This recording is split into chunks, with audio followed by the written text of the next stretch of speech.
You finally came to see me. I thought you were planning on letting me rot in here. Hello and welcome, Whovians, to a brand new episode of Musings of a Pudding Brain. I'm Adam. Hey everybody, it's Remy. And Remy, how you doing today? I'm doing pretty good. Good. Little pressed for time with all the busy scheduling. You got a lot going on today. Yes, I do, but we're gonna knock this out the park. Definitely. Anyway, so this week we are doing the DAEMONS. The Daemons ate my baby. Not the Matt Damons. Yeah. Not the Matt Damons.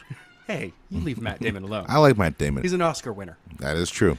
Anyway, originally aired from May 22nd of 1971 until June 19th of 1971. 5 episodes in this one.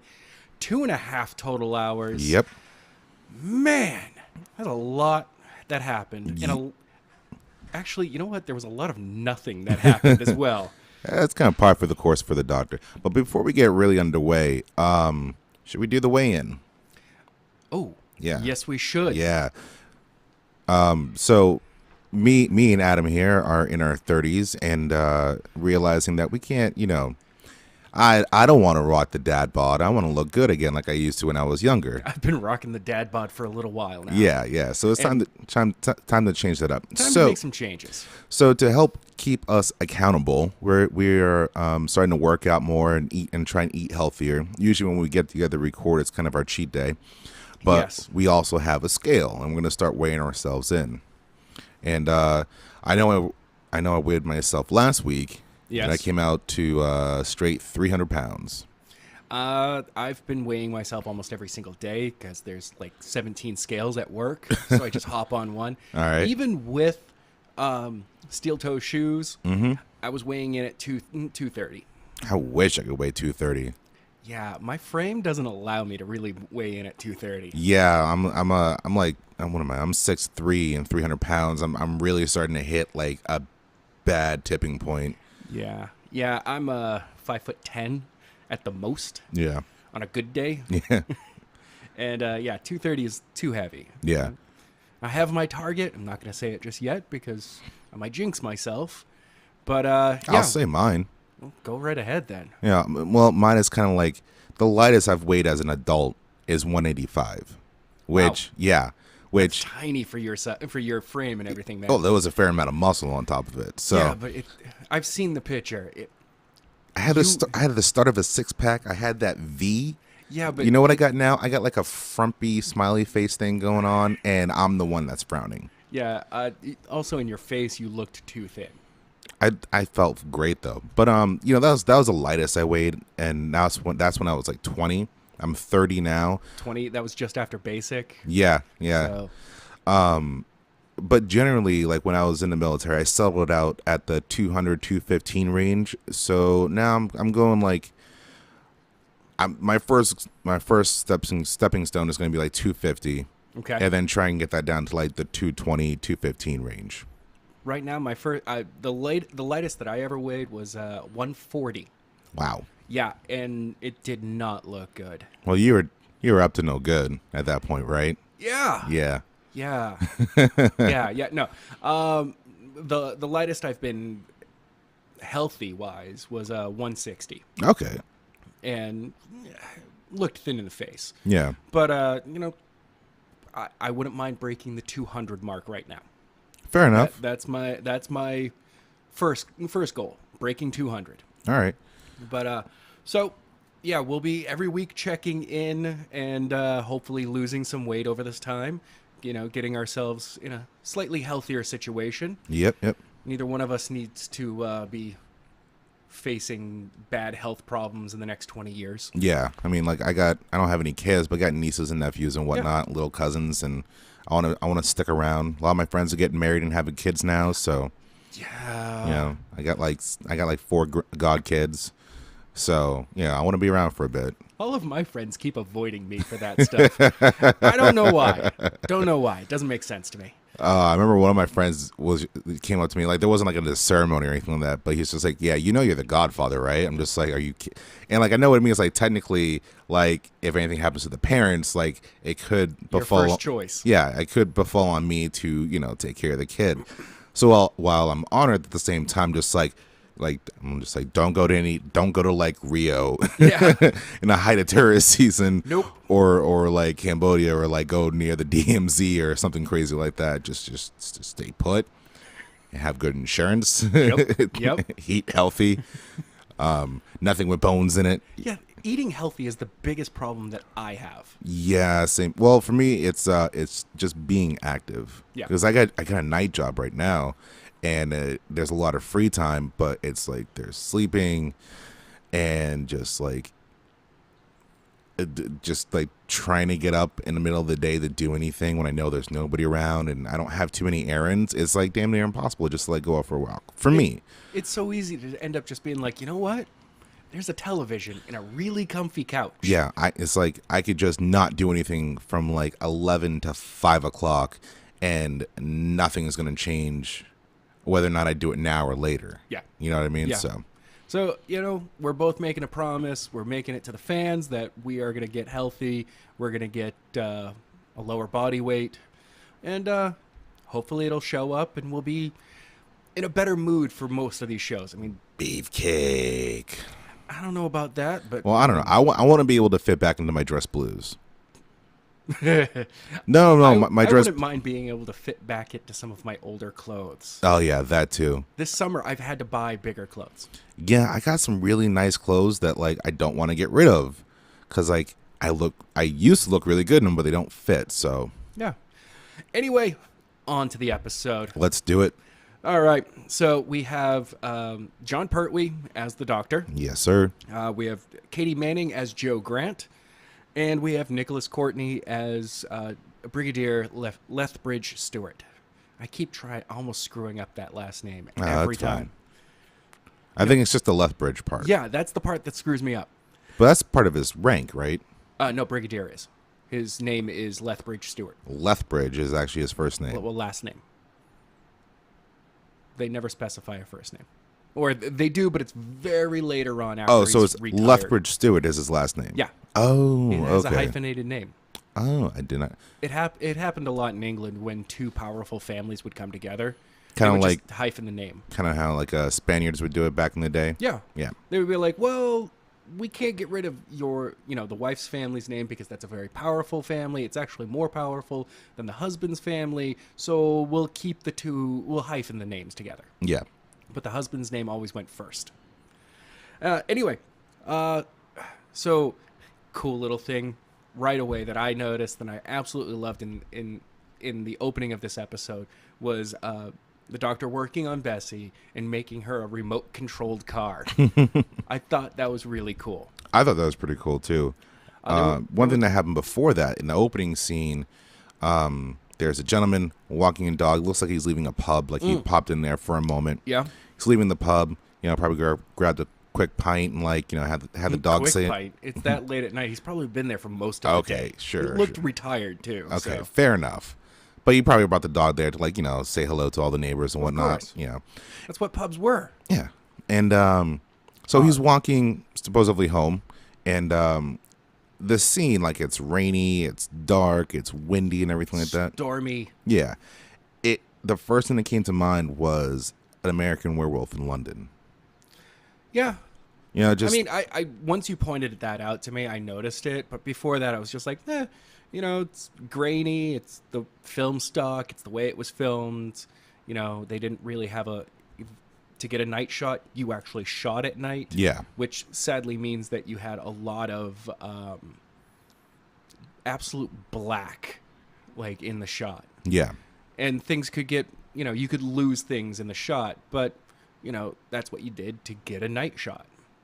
Otherwise, you got that weird blue, everything's bright, blue overhaze, and because they're using never this. looks right. Yeah, they're it was using a the filter. the studio lights and whatnot. No. Usually, if they were doing it outside, it would be a dark, almost like a really dark blue filter over the lens, so everything looked dark, Oh, I see what you mean. but you could clearly see like the light reflections off from things. You could see shadows, and you're like, this is at night. You're not going to get shadows unless it's a full moon. But those are the tricks that you used at the time. Now we can go in post and do digital things and make everything look darker and make it look like night, or shoot on a studio and make it look like night. I mean, film has come a long way. Both Yes, it has. television and movies. Really, the fact that right away they're like, yeah, this happens in a place called Devil's End. Yeah, that's a sign that something's going to go down. Yeah, you're like, if I lived in the Doctor Who universe and I was like, oh look, a town called Devil's End, I'm avoiding that. Let's go in the opposite direction. Hey, look, a town called Angels Are Really Nice, I'm gonna go there. Except for maybe we get the Weeping Angels instead. Every place in the Doctor Who universe is potentially dangerous. And I mean, like, you just can't take an ominous name like that No. and take it for granted. no, and at that time, the way the writing worked, things were very obvious. Yeah.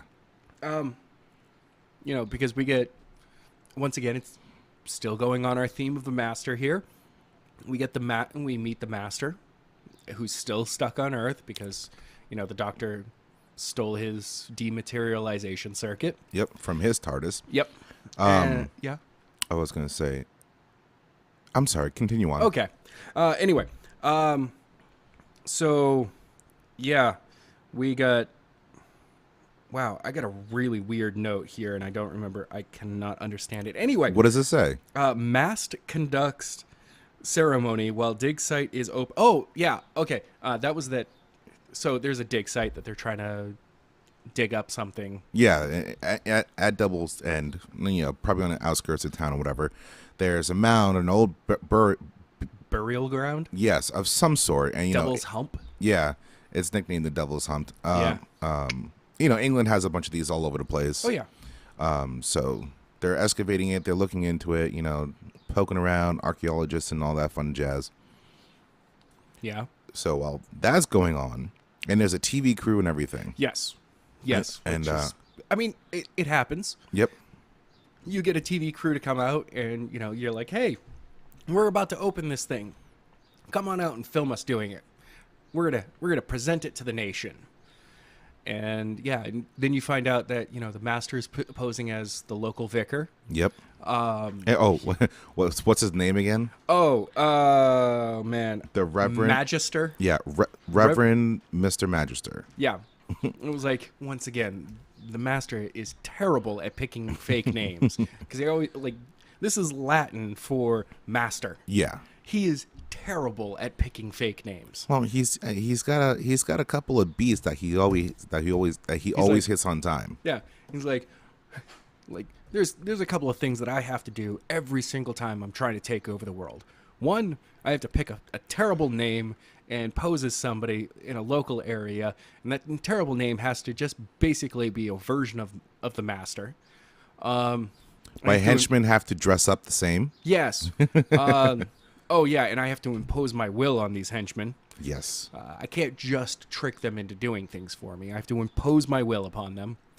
Number 3, I have to somehow get the Doctor involved, get his interest piqued in it, and then set up a way for him to die that I don't pay attention to. I just allow it to happen to chance. And then I get angry when it doesn't work the way I want it to.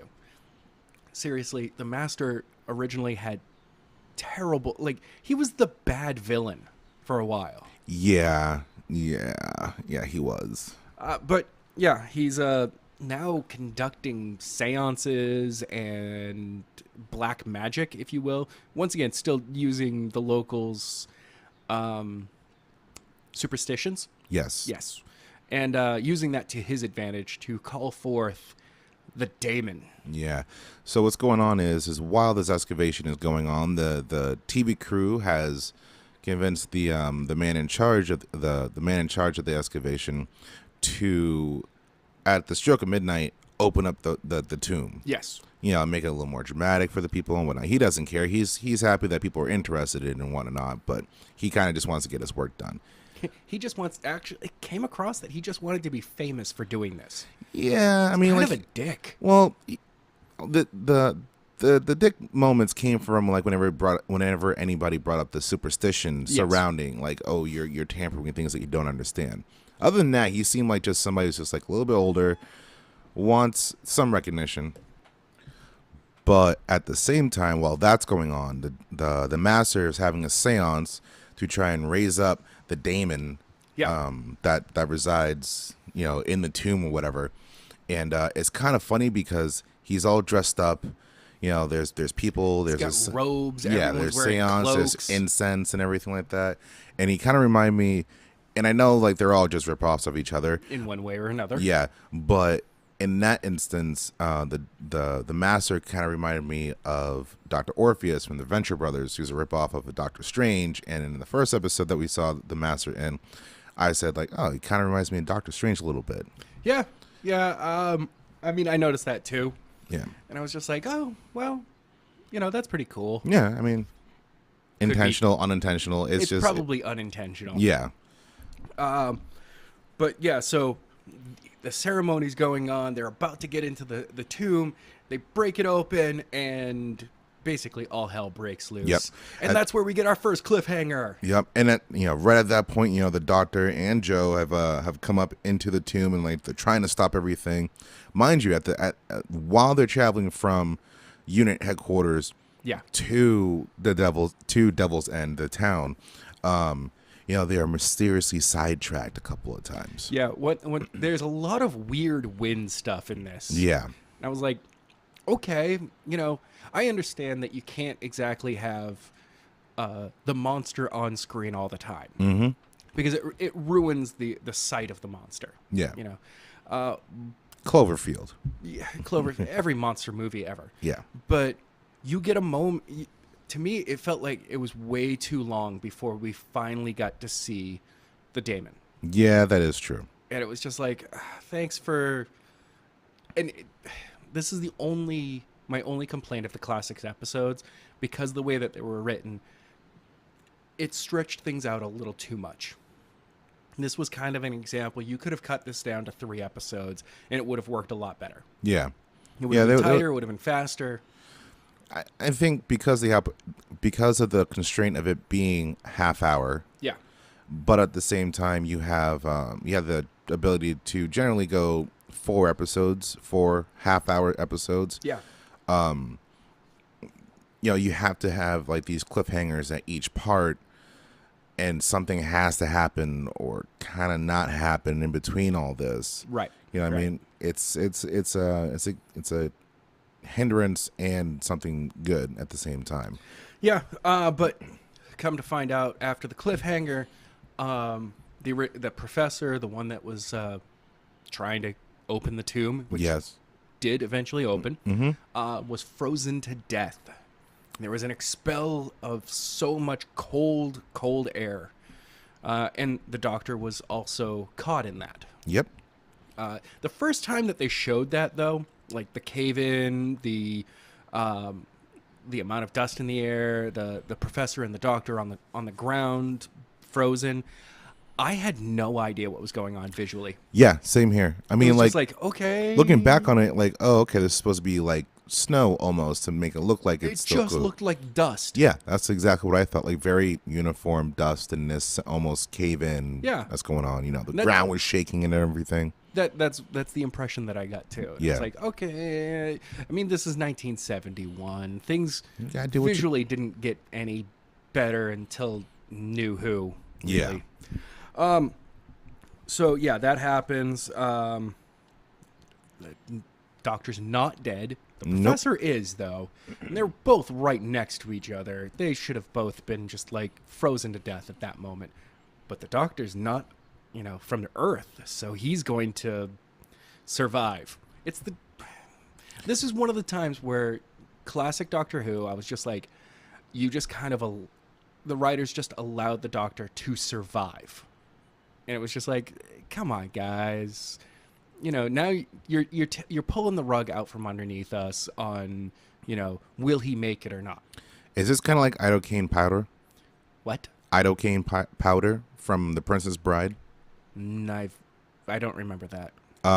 When the pirate and the thief with the lisp, it's like, I put poison in one of these cups. Oh, yeah. Yeah, it's kind of like that. It's not that one. And then, in the end, it's just like, I've been building a tolerance to idocaine powder for years now. And yeah. is it kind of like that? Yeah. Okay. Where you're just like, oh, Deus Ex Machina. Mm-hmm. Thank you. Writers. But, so. But the good thing is, like, this did take the Doctor out of commission. That one entire episode. Yeah. There was no Doctor for a 30-minute episode. I mean, until the very end of it. And then he was like, okay, well, now I'm back, and we'll move on to part 3 now. Yep. But one of the cool things was the seeing the hoof marks going across the fields and whatnot. Yes. At this point, like, we realized that something has left the tomb. Yes. And it's about like 30 feet tall. Yeah. And the hoof marks can be seen from a helicopter. Yep. And Sergeant Benson and Captain Yates, they watched the televised event of breaking into the tomb and realized that, well, that something's wrong. Oh, the Doctor and Joe are right there. They're trying to contact back and forth, and in the end, they take the Brigadier's helicopter. Well, the unit helicopter. Yeah, which, funny enough, had the letter G at the beginning of it. So it was like probably like the G helicopter. Yes. Like we have like A and B and C and D. Instead, it was G unit. G unit. Yep. I thought that was funny. I was like, ha! That came out like almost 30 years before them. Yep. And so they go to the town, and while they're flying overhead in a helicopter, they look down, and they can see these giant hoof prints. Yes. In the grass, and they touch down. They're looking at it. I was like, well, this thing must have been like 30 feet tall. And it's just like, still at this moment, something that's 30 feet tall walking around like that, someone had to see it. Yeah, exactly. There had to have been somebody that was just like, what the? I gotta stop drinking. Yeah, at least that. One of those moments. But instead we get, no one sees it. And where it goes, which we find out later where it goes, but it goes to the church, which is in the center of town. How did no one see it? I mean, like, sleepy little town, everybody's in very early and whatnot. It's midday. No, it was midnight when it escaped. And then the prince was still there. Yeah. And the prince, that's, okay, thank you. Yeah. Thank you. The prince just happened to still be there. So it's midnight when it escapes, and prince are still there. That is the tallest soft walker I've ever seen. I know, right? I'm pretty good about getting into my house and not waking up my roommates, but that's some skill. Yeah. So, we got, we finally get the reveal of the master's real name, not just the vicar, the magister, which, seriously, I'm going to complain about this a lot. The master chooses terrible names for his fake name. The list can't be that long. No. We've done the maestro. I know. Done the magister. There's one where he actually just reverses the master into Retsim. Yeah. Retsim. Yeah. I don't know. That's a little more ingenious than. But once again, than the magister. Yeah, it's meh, whatever. But hey, if you think about it, with New Who, I mean, is it all that clever with Missy? The moment that we first met Missy, I knew exactly that it was the master. Because it was such an obvious name. All right. And there were still people on the internet that argued that it was somebody else, that it was the Ronnie, that it was another Time Lord. It was something. And I was like, no, it's just the master. The end of the season came, and it was the master. All right. Fair enough. I still don't understand why people would spend so much time being like, no, it's got to be this other thing. And it's like, no, it's Doctor Who. What's the most obvious choice? Well, every other time. Well, it's the first time. You know what? We're going to get into that much later. Yes, we are. Yes, Down the line when we're talking about when we get to that because point. we finally do get a version of the Master who doesn't choose the most obvious name. Yeah. But that's going to be a number of weeks from now. Yep. But yeah, so we're getting into our almost into our second cliffhanger. We get scorch marks on the outside of town. These huge yes. scorch marks. They're like what, like probably 8 feet wide. 6. I'm gonna go about 6. Yeah. 6 feet wide, and it's a definite line right across the ground. Yep. And we discover the first time it has a reaction with things coming up to it. A delivery van, a lorry, Yep. runs into it, and we see that this lorry just bursts into flames. Yes. At first, I was like, well, maybe it's because of the scorch mark going through. Then we find out from the Brigadier when he tries to do a point with his... I don't even know what that stick is. Swagger stick. Oh, what? Swagger stick. Okay. Yep. That's the only term I've ever heard it used for from whatchamacallit. Or it's also it could have been like a riding crop as well. Okay. But I remember being younger and reading what was that book? Starship Troopers. Really? Yes. That's actually, from what I've heard, a good book. It is a really good book. The movies, yeah. I mean, the first one is campy in a good way. Right. And then whatever. However, I remember it being swagger stick being mentioned in that, and then I remember when I was in the Marine Corps, I was in some higher up's office talking about something. I wasn't in trouble, thankfully, and I saw what looked to be like a swagger stick, and I asked him about it, and apparently it used to be a let's say a learning enhancement tool. Okay. Yeah. Okay. Basically a riding crop. Yes, pretty much. But probably thicker. And... Yeah, it didn't have like the patch of leather at the end. It was more. This one looked like it had a like a brass tip. Ooh. That looked kind of like a bullet. Ow. Yeah. Yeah. Okay. But yeah, he points with it, and he's just like, "Yeah, we're gonna go head that way," and it crosses over the line and just bursts into flames. Well, the tip of it does anyway. Yeah. And it's kind of funny that, like, you know, he pulls it back and it stops burning. Then he puts it back in. Does it like 3 or 4 times. It's like, well, what would you think that do? The first 2 would be like, hold on, I think that. Yep. If I pass into there, that's burning. I don't need to do it 3 or 4 more times. I did like how they did it, because before his arm would move, you'd see like a wider shot, and then when his arm would move over the line, it was actually a tighter shot. Yeah. And you couldn't Yeah. see anything around him. No. So, but he was doing the same action, and they probably just like timed it right so that it would spark and catch on fire. And like whenever anything was being done, because like they were like tossing crap into, past his line a bunch. Yeah. And like they would, Wood. poof, wood, Rock. rocks. You saw the car get hit and everything like that. Yeah. And then they used the same trick, the entire time. And I just thought it was good camera work. You know what I mean? Because the special effects, yes, they were campy, they were low budget, but they worked. They worked for the story. yeah. I've had a couple of friends recently that, they all said, whoa, I don't understand why anyone would have liked Doctor Who when it first came out, because all the special effects were crap and it didn't look all that good and it was kind of boring and uninteresting.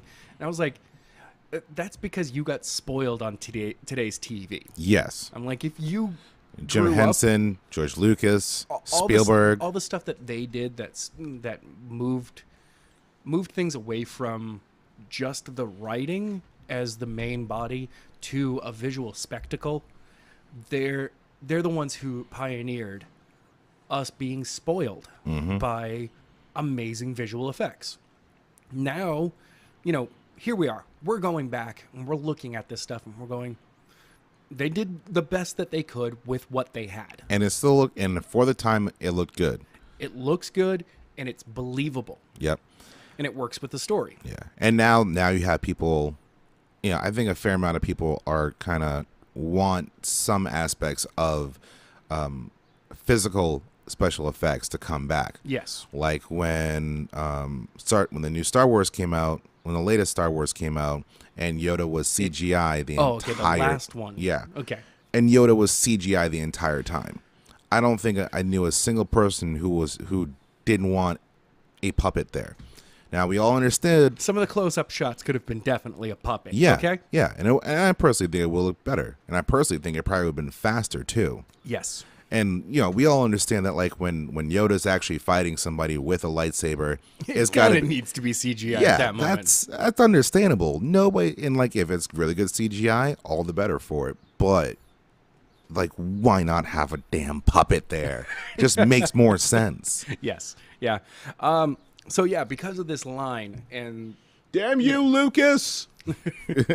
so the Brigadier decides he's gonna, try to find another way in. Yeah, he circles around. Clearly, the town is cut off. Yep. It's the dome. Yeah, he even has a jet fly overhead and drop like a fuel canister. And just blows right up. And yeah, it's just like it blew up about a mile above the town. It's just Yep. like, okay. So it's a force field, pretty much. They called it something else, though. Did you catch that? Yeah, I caught it. I didn't write it down. All right, cool. But can you imagine if they were able to drop things in from above? Because that would have hit something. That canister would have hit something. Oh, yes. But, it seemed like a lot of... Kind of reckless, in my opinion. It seemed like a lot of prairie, like open field area. True. But they also determined that never mind. That, like, the middle was the highest point, and that was in the middle of the town. They would have dropped something in the middle of the town, and it would have hurt people. But the military's like, well, we got to take care of this. Military intelligence is a funny thing. Yeah. Let's just leave it at True. that. So, yeah, we get the doctor and Joe decide to reinvestigate because we finally get the doctor back at the end of this episode. Mm-hmm. And he's like, you know what? I feel fine. I'm going to go back to the tomb. I'm going to go check out what's going on there. I'm back on my feet. Let's do this thing. Joe goes with him. They discover, as Joe described it, a model of a spaceship. And the doctor, he knows what's going on because he's the doctor.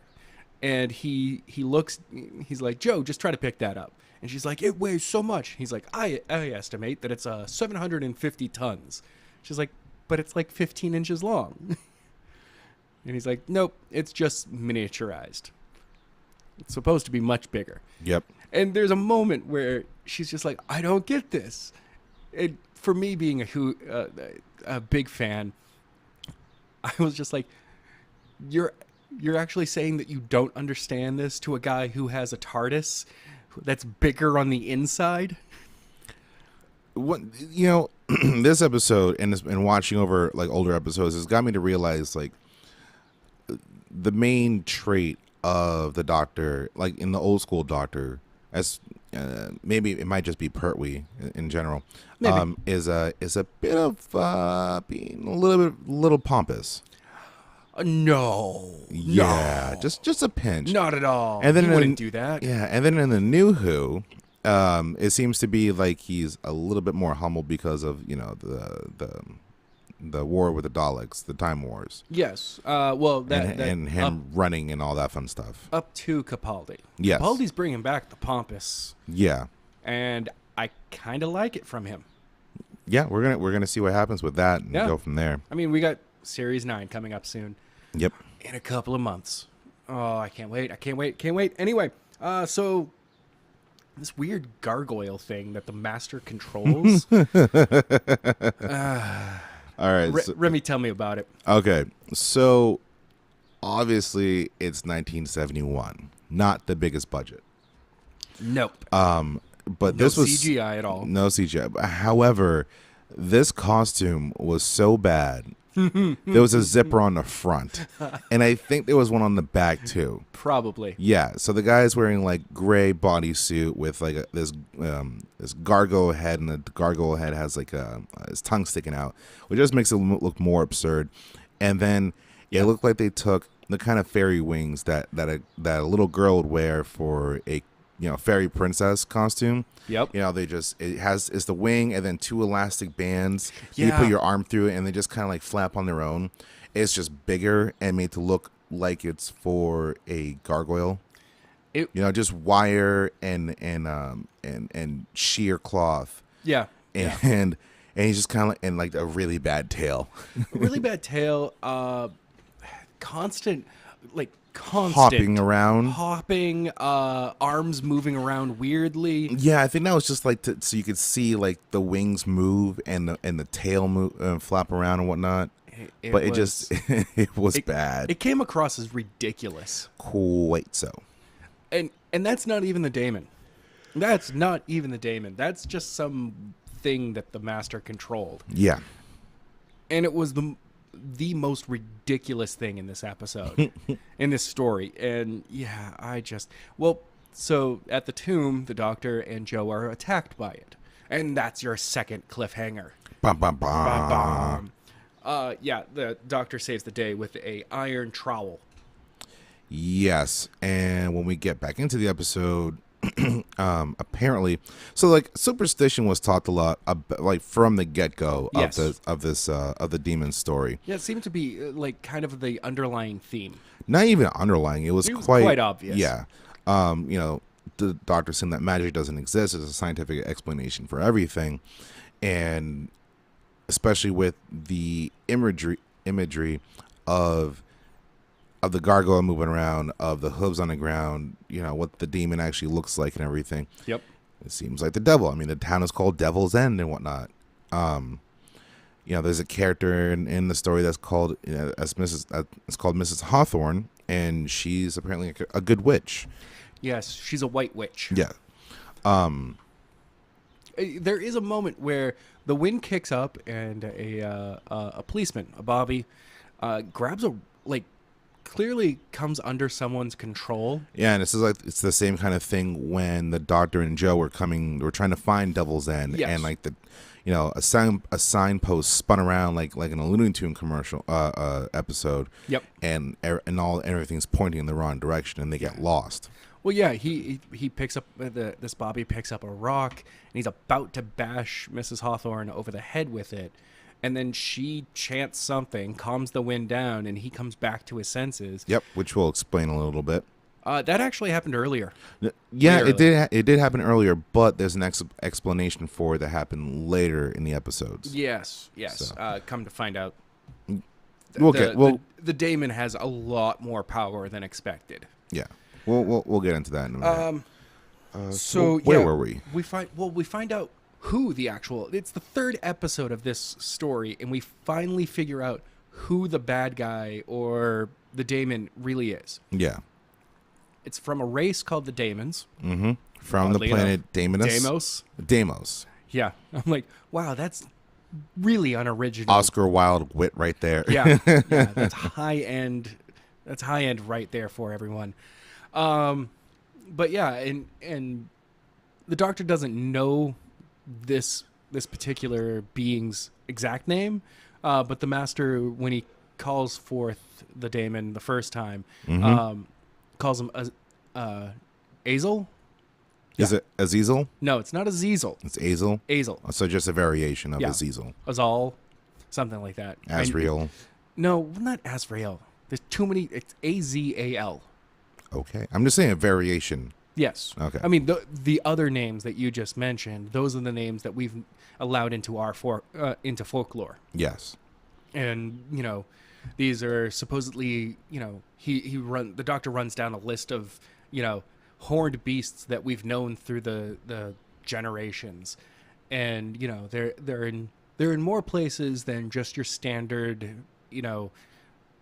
Celtic, Druid, Christian, stories. There's some from India, there's some from Africa. He's finding these stories from all over the place, and he's like, no, these are real beings. Yep. And then he explains the name and where they're from, and it's pretty cool. So, yeah, at this point, the doctor and the brigadier finally do get in contact with each other. Doctor's going to go out and meet on the edge of the barrier, because you can talk across it, oddly enough. So the master sends out one of his minions to kill the doctor. really, you and I, during the episode, talked about how stupid this plan was. Oh, yeah. The Minion is going to use a unarmed helicopter to kill the Doctor. But he's not going to crash it into the Doctor, because that's too obvious of a choice. He kind of tries to, like, and the Doctor's in his own vehicle driving around. He's in Bessie. Yeah, he's in Bessie. And the helicopter, yeah, is flying low, is circling around and coming in close and everything like that.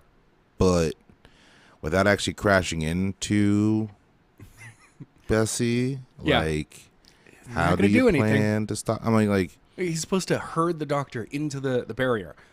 Seriously, all you have to do is stop just before it. yeah. And be like, okay, now you can sit down and you can come over here and beat me up or something.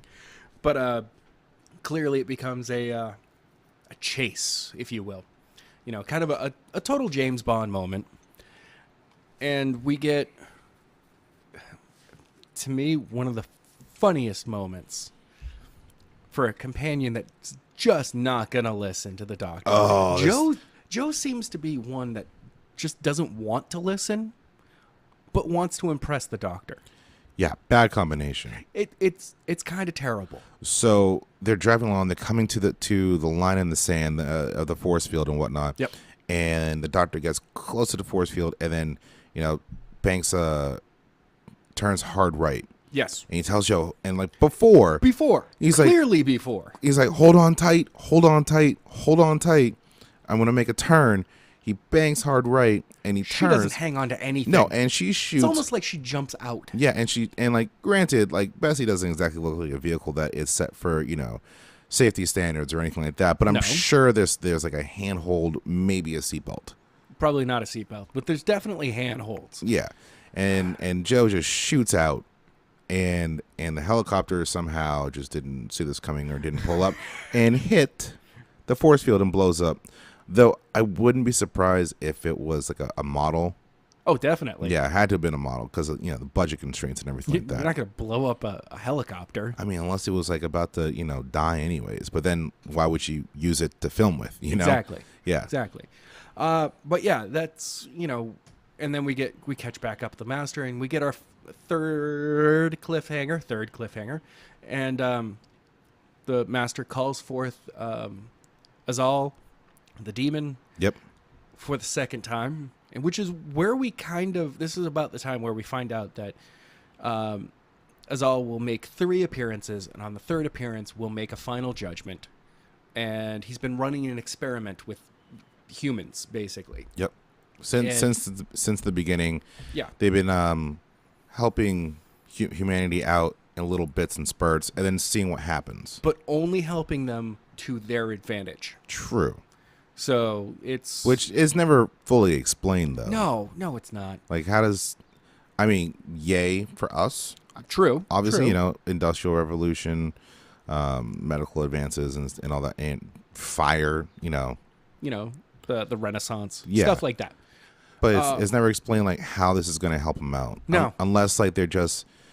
It seems to be almost an experiment where they're like, well, you guys are at your lowest point right now.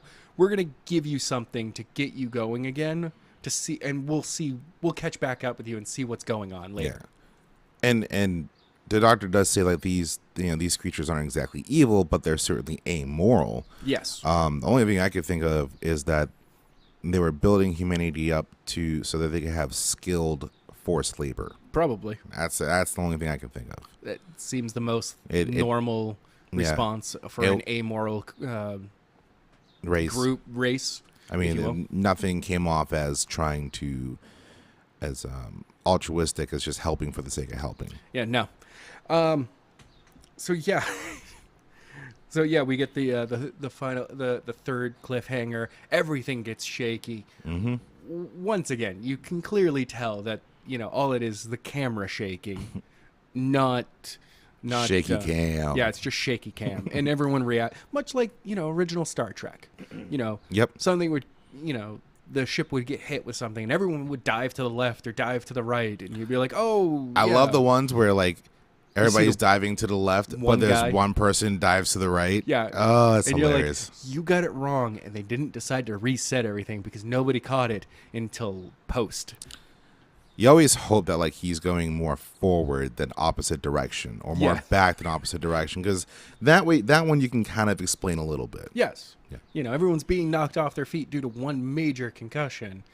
And, you know, not everyone's going to react the exact same way. Yeah. But, yeah, no, I remember those. Pretty much there's always that one guy that, like, they're like, you see the main crew, you know, get pushed to the left. Mm-hmm. And that one guy, like, way in the background that suddenly, like, just tips over to the right. And he's like, oops. It's kind of like in every movie where there's a dance scene of any sort. I'm not saying like, you know, like two people are like dancing, you know, dance off or anything like that. It's a flash mob. But like style whenever there's like dance group. like Matrix, when there's Zion, you see everybody dancing around in like the underground club sex thing. You can always Clerks pick out. too? No, not so much Clerks too. Oh. Not that kind of thing. More like a club thing. Oh, okay. But yeah. there isn't like specific dance moves. It's just everybody's just like dancing, you know, Because- grooving and beeping and Yeah. bopping and whatnot. Yep. You can always point out the person who's dancing badly. Oh yeah. Well, also there's no music when they're doing that. Yeah, that is true. All they do is just give people the tempo of what the dancing is supposed to be, and then they bring in the music. And yeah, you've always got that one guy that just cannot get their timing right. Nope. And they're like, yeah, it's just a standard beat, and he's like, okay, and then he's just like everywhere. I think sometimes you can catch a person who's counting in their head like 1 and 2 and 3 and 4 and 1 and Like 2 and 3 they and have 4. Very much, they're concentrating on what they're doing. You know, they're doing they're biting the lower lip thing, and just like Dance. But in their head they're like 1 and 2 and 3 and 4 and 1 and 2 and 3 and 4 and nobody's noticing. And 1 and 2 and 3 No and one's 4 paying attention to what I'm doing, right? Okay. Too much on the dancing. Okay. All right. So we do. I do like the fact that, you know, every doctor has had a catchphrase, Yes. and we get, you know, John Pertwee's, you know, catchphrase was always reverse the polarity, and we got it in this episode. Oh yes. Fourth episode into this story, and we finally get the catchphrase. It was pretty cool. Yes, it was. But yeah, the doctor decides to with the Brigadier's help to on build the other side of the Yep. force field. to build a gadget to get everyone through the force field, to kind of break down the force field, bleed the energy off, if you will. I don't know. It seemed from the get-go, it seemed very convoluted. Oh yeah, I mean, but that was mainly just because he's trying to tell the tech guy on the other side of the force field over the radio, like, oh, you need to do this, that, and versus polarity, and turn it into transformer, and like these delta waves, and yada yada yada, and like the guy's just like, I have no idea what you're talking about. It's like, well, fine, I have to go out there and I'm gonna tell have you. to really explain this to Yeah. you now. And it was one of those things where like nothing happened, and it could have been shortened down. I know. It just is. Yeah. Time constraints. Yeah. Well, it was just. They had to fill. Yeah, it was just a filler. It just a bad one, I think, because it was just making the doctor look more and more pompous. I'm just like, dude, just like. Really? Yeah. In the end, he had to draw him a diagram. It's like, know. you could have done that from the get go. That's one thing that I've noticed about Pertwee's doctor.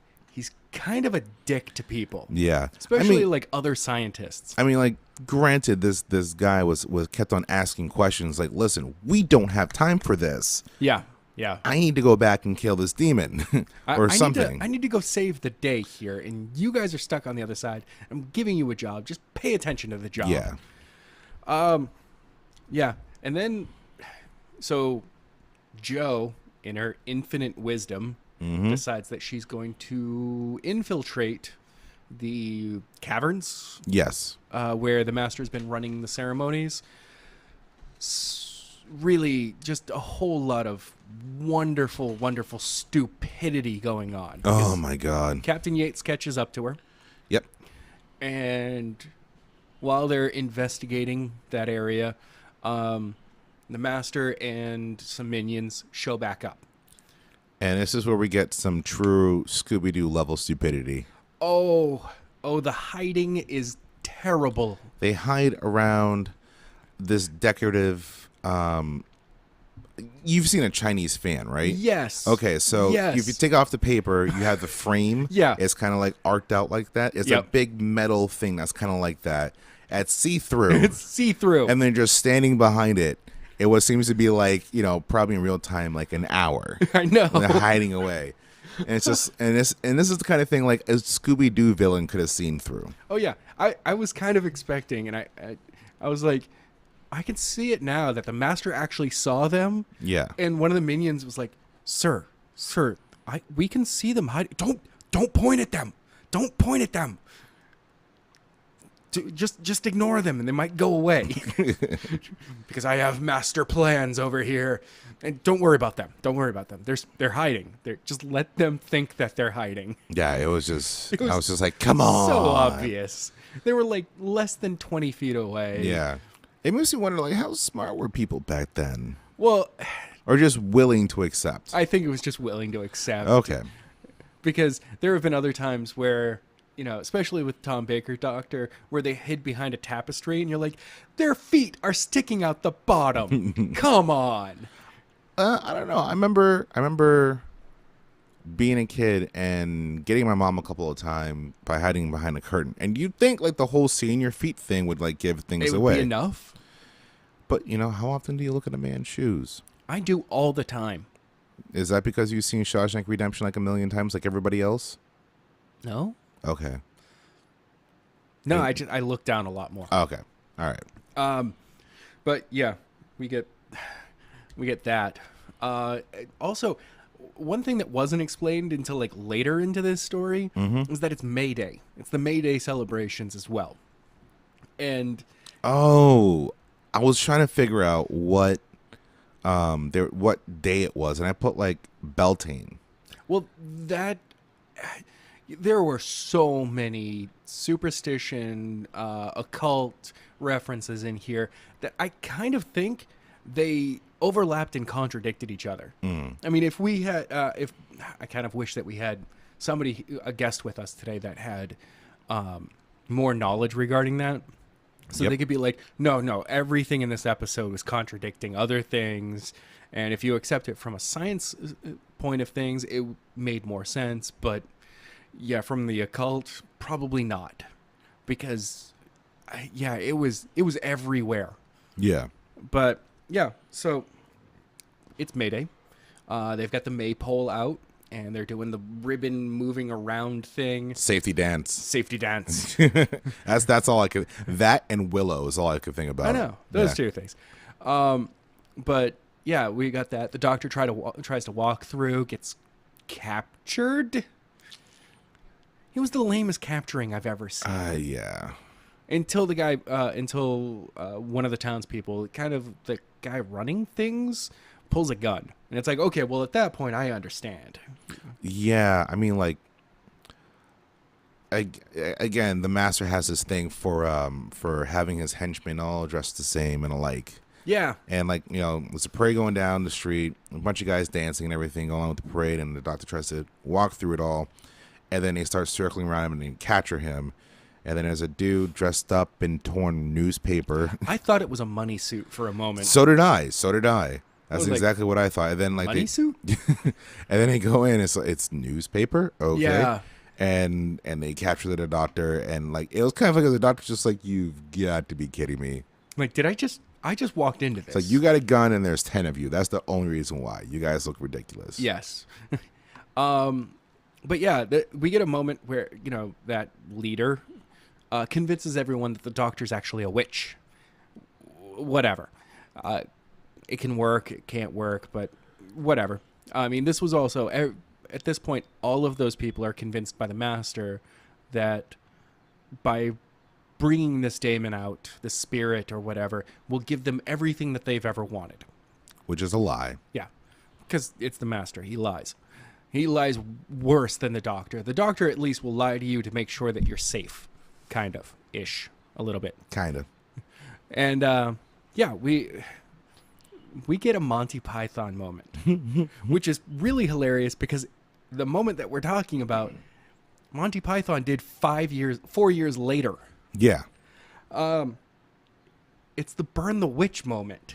You know, someone actually did I catch it right that somebody asked, what do we do with witches? Yes. And there is somebody in the background that actually yells, burn them. And I was like we had to stop this. We had to stop the episode. We were chuckling and I was like, did they just rip off Monty Python?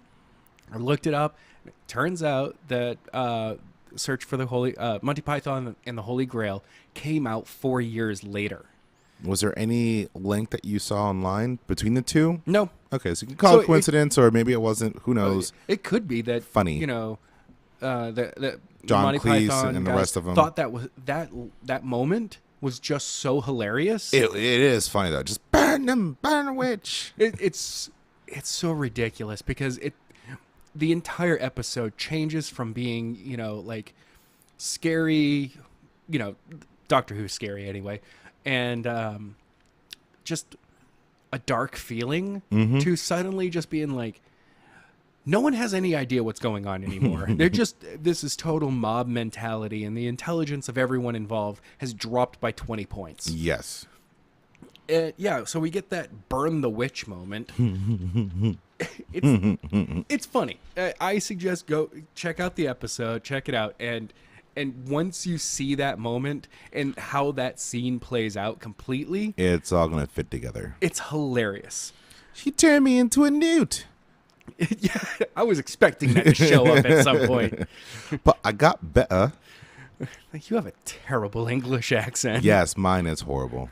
So yeah, and then we, you know, the fourth and last cliffhanger, Azal shows up for the third appearance, final judgment, and you know, the Master calls him forth again. And seriously, there is something that the Master has serious ego problems. Not problems, but such an ego that he's demanding, you know, the information from Azal to be able to basically enslave the humans. Yeah. And he's making demands. He's making demands of a creature that knows that he's maybe doesn't know that he's a Time Lord, but he knows that he's not immortal. And knows that he's not human. And knows that he can kill the Master. And it's like, dude, you have a set of grapefruits on you that are like pure silver. They are solid all the way through. You do not care. You're like, I'm going to make demands of you, man. You're not going to be able to back down on me. I was just like, wow, this is a creature that could wipe you out of existence. And you're still like, I demand you give me the information now. It was like, hold up. We got to make a final judgment here. We got to, and even better is that the fact that Azal knows that there's another creature like the Master on the planet. Yep. Turns out that's the Doctor, of course. And, yeah, it was kind of cool that like he was like, no, I want to hear from that guy first. So yeah, we get the final episode. The Doctor confronts Azal, and we get Unit finally breaking through the barrier. Oh, you got the Doctor explaining how all this is actually working. Yeah, which is real quick, pretty much the technology that the demons have can draw on the psychic energy of fear and suspicions and stuff like that, and they've used that ability to drum up the belief that they are devils and demons and whatnot. So when the Master goes around scaring all these people, it's like, you will, you know, this is what I'm going to do, you know, convincing every people that there's all this evil about, and everybody starts getting scared. It's fueling the engines that's getting all this demon technology working. Yes, and making the giving the Azal the power to come forth again. Yes. So yeah, the Doctor confronts Azal. This is pretty much this final episode of this story. A lot takes place in the church, in the catacombs, in the caverns underneath the church. And we get that weird gargoyle thing, and Unit decides right away, you know, the Brigadier's like, you know, shoot that gargoyle thing. Nothing happens. And he's Yeah. like, well, we need more bullets. The funny thing is, like, when the gargoyle thing is attacking, it's like it's throwing his hand out and is shooting out like it's like a puff of smoke and some sparklers, and then whoever gets hit by it Just disappears. Just disappears. Just poof. Yeah, And you're like, oh, which is kind of funny. okay. Yeah, it seemed like a little bit more work than was necessary than like some squibs and some smoke. Yes. But I thought it was kind of funny. Yeah. We got finally the another funny moment, in my opinion anyway. Mm-hmm. And I think you laughed at it too. When they finally, it took what, 15 minutes of firing at this gargoyle for Unit to decide to break out the bazooka. And I like the fact that they said the bazooka. It's like they only had one. You'd figure Unit would have some hardcore firepower at the ready, for just in case. Yeah. You know what I but mean? they're just like, bring out the bazooka. And you're like, you only have one? And they're like, all right, let's do it. They shoot it. It blows up. Yes. And your comment about that, it's hilarious. It's like, what was it? I've heard of pink mist before, but not gray mist. It went pure dust. Yeah, because because like everywhere. Because it looks like they just took an actual, statue. They probably poof. Yeah, they probably make like a real quick cement, not paper mache, but real quick cement statue. Yes. Molded it, and then like blew it up, and then then- the gargoyle didn't die. And all he did was just put the taper in reverse, and it was like, And it came back together. And it was like, yeah, well, that didn't work. we're fucked. Yeah, pretty much. That's one of those moments where you're just like, nope, I'm walking away. I'm out of here. That thing just put itself back together. I'm good. Yeah. So, yeah. And then, so we get back. The final judgment is actually happening. Things are shaking. Azal decides not, the first decision is not to give the master the information. Which is good. Going to give it to the doctor instead. Doctor refuses because he's the doctor. He doesn't want that responsibility. Mm-hmm. And the master then once again demands to get it. He wants all of this information. And Azal decides to punish the doctor for refusing. And then Joe jumps in the way and says, no, don't do it. Don't kill him. Kill me instead. And Azal just freaks out and dies. It's all quite peculiar. It was until we got the doctor finally to explain it, I was confused. Yes. And turns out that due to the irrational logic of women and really 1970s people. 1970s, that's kind of how it was explained. Yeah. The doctor basically just went, because Joe is irrational and jumped in the way to sacrifice herself for me. It was just like, because she's irrational? She's a woman. It's the Menzies. They do things. It does crazy things to the women's mind. Yeah. Hysteria and all. Because of that, Azal couldn't understand that someone would sacrifice themselves for someone else, and then freaked out and lost all his power and died. And that's how the episode ends. Very interesting. I suggest checking. Oh, actually, we'll go over our ratings in a second. Yeah. You want to go first? Well, the master gets arrested at the end of the episode. And I was like, good. The master didn't get away this time. But we'll catch back up to the master in the next story. Everything gets like back to normal too fast. Yeah. But Remy, rating. I'm gonna give this 3.8. Once again, you are outdoing me on points. Really? Yep. I was trying to shoot low. Yeah, I know. Yeah. Okay. So cheesy special effects. As always, it's campy in not the best Doctor Who way. Some of the things just tend to fall flat. What else? It does drag on. Yeah. Yeah, it did. Yeah. Yep. I'm more excited about next week when we go over the next Doctor Who and Master Avenger. Yes. Because he got arrested. I want to see how he breaks out, if they go over that at all. Maybe not. I don't know. Yeah. And this one, I don't really recommend this one at all. This is one that is skippable, pretty much. The weird part is I even skipped an episode between this and the last one that the Master was in. Because I was just like, I read over it quickly, and I was just like, no. I mean, I've heard this one is. I had heard from a number of sites that this was a one to watch. Why? And yeah, we're so. I mean, like my rating. Yeah, go for it. 3.7 out of 5. Okay. Which is still above half.